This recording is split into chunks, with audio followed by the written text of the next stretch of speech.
এবার তুই দাঁড়া, তুই বল একটা জ্যামিতি বক্সের মধ্যে কি কি থাকে? স্যার মেয়েদের জ্যামিতি বক্সে নাকি ছেলেদের জ্যামিতি বক্সে? কি বলতে চাইছিস তুই?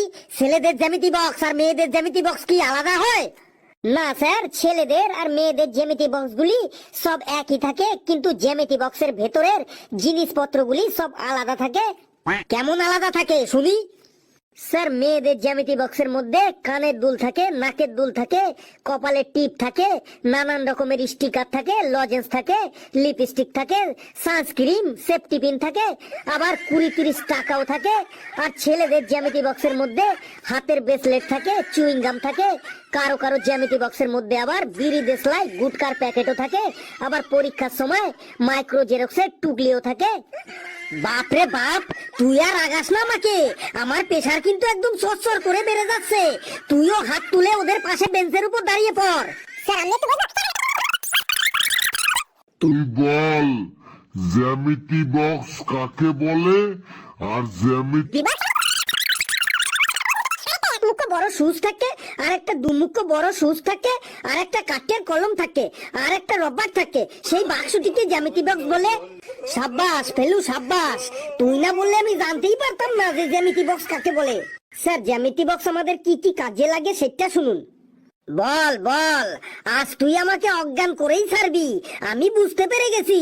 থামলি কেন, বলে যা জ্যামিতি বক্স আমাদের কি কাজে লাগে। স্যার জ্যামিতি বক্সের মধ্যে যে একটা প্লাস্টিকের চ্যাপ্টা দণ্ড থাকে, ওটাকে স্কেল বলে। ওটা আমাদের কেক কাটতে, পনির কাটতে, হাত পা চুলকাতে, পিঠ চুলকাতে ব্যবহার করা হয়ে থাকে। অনেক সময় ওটা কাউকে চাটি মারার অস্ত্র হিসেবেও ব্যবহার করা হয়। তারপরে একটা একমুখ আর একটা দুমুখ বড় সুচ থাকে, তাকে কাটা কম্পাস বলে। এই কাটা কম্পাস যে কোনো কিছু ফুটো করতে, যেমন তেলের কৌটোর মুখ ফুটো করতে, ওষুধের ছিপি ফুটো করতে, সসের বোতলের মুখ ফুটো করতে, হাত পা চুলকাতে, দাঁতের ময়লা বার করতেও ব্যবহার করা হয়। তারপরে ওই কাঠের যে কলমটা থাকে ওটাকে পেন্সিল বলে। এই পেন্সিল আন্ডারপ্যান্টে দড়ি ভরতে, কানের ময়লা বার করতে, মাথা চুলকাতে, পিঠ চুলকাতে, বোতল থেকে জমাট বাঁধা নারকেল তেল বার করতে, আবার কখনো কখনো চাটি মারার কাজেও ব্যবহার করা হয়ে থাকে। আর কিছুর ব্যবহার আমি শুনতে চাই না, তুই থাম, না হলে কিন্তু তোকে এবার আমি একটা অঘটন ঘটিয়েই ছাড়বো। এই যারা দাঁড়িয়ে আছিস তারা দাঁড়িয়েই থাকবি যতক্ষণ অব্দি ঘন্টা পড়ে, ছুটির ঘন্টা।